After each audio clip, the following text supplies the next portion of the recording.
Alright, so we're going to do another equilibrium example problem here. So we have one end of a string that's attached to the ceiling.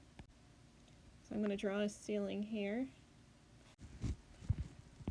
And so what the string's going to end up doing is it's going to come down and then come back up because we have a flower pot that has been hung here that has a certain weight. And so after the flower pot has been hung, we have a 5-degree angle here between the ceiling and the rope, and a 5-degree angle here between the ceiling and the rope. So the system is symmetric even though my drawing is a little bit off. So we can say if we draw a line down like this side and this side are equal to each other. Alright, so let's go through our problem solving steps. So we're going to pick an object, and once again, because this is an equilibrium problem, we're going to sum our forces on the junction where the wires come together. So we're going to do the junction point again.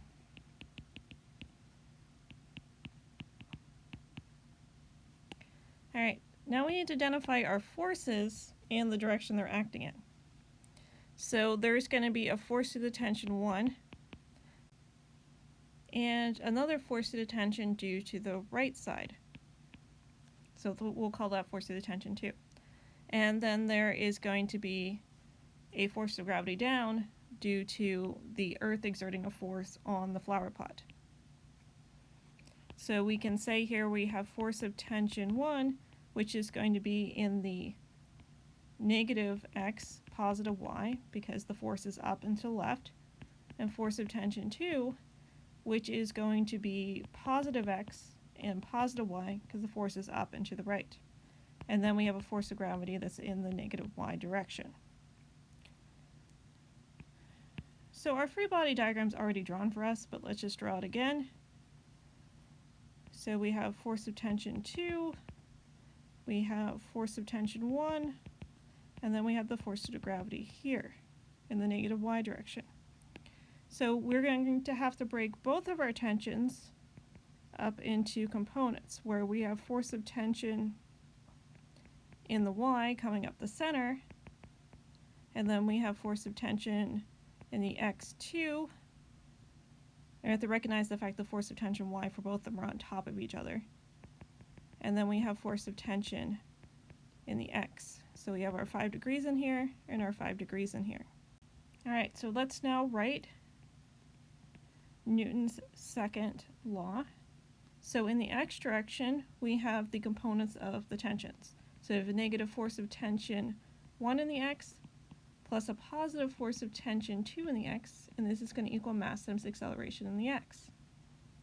And then in the y direction, we have a force of tension 1 in the y, which is positive, a force of tension 2 in the y, which is positive, and then a minus Fg due to the earth exerting a force on the flower pot.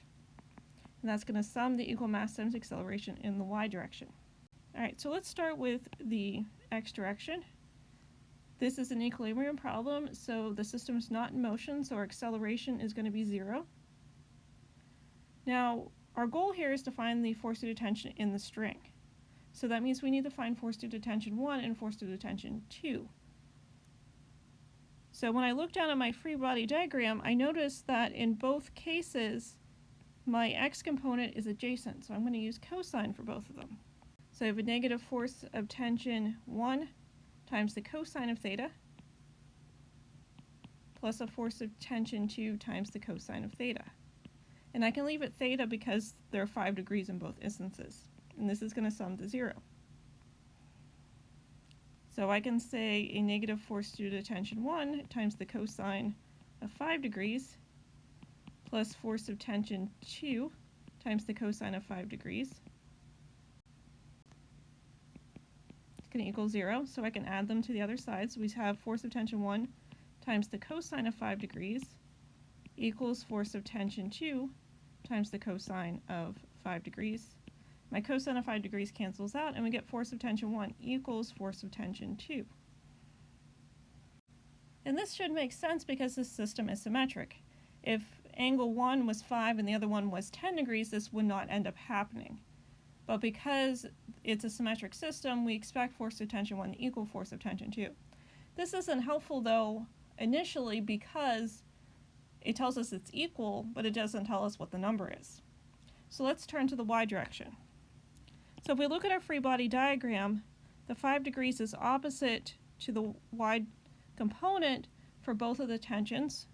So I can write force of tension 1 times the sine of theta, so the sine of 5 degrees, plus the force of tension 2 times the sine of 5 degrees. And this time I'm given the weight of the object rather than the mass of the object. And remember, weight is the scalar term for the force due to gravity. So that means I don't need to split this into m times g because I've already been given the force of gravity. I've just been given the scalar version, and I had to figure out for myself that it was negative. And we're not moving in the y direction either, so mass times 0 is still going to be 0. Now it looks like we have two unknowns. But remember, force of tension 1 equals force of tension 2, so they're really the same variable. So since the force of tension 1 equals the force of tension 2, I can replace force of tension 1 with force of tension 2. So I can make a substitution.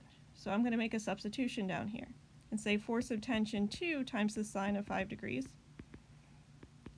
plus force of tension 2 times sine of 5 degrees. And I'm going to move the FG to the other side just by adding. So force of tension 2 times sine of 5 plus force of tension 2 times sine of 5. Since it's addition, and we understand that there's a 1 out front here, 1 plus 1 is 2, so I end up with 2 times the force of tension 2 times the sine of 5 degrees. You have to remember the sine of 5 degrees is just a number. It's not actually a variable. So rearranging algebraically, I can get that force of gravity divided by 2 times the sine of 5 degrees is equal to force due to tension 2. Or I can plug in my 49 newtons given in the problem, divided by 2 times sine of 5 degrees. And when I do that, I get that force of tension 2 is equal to 281 newtons. I can then plug that back in up here and get that force of tension 1 also equals 281 newtons.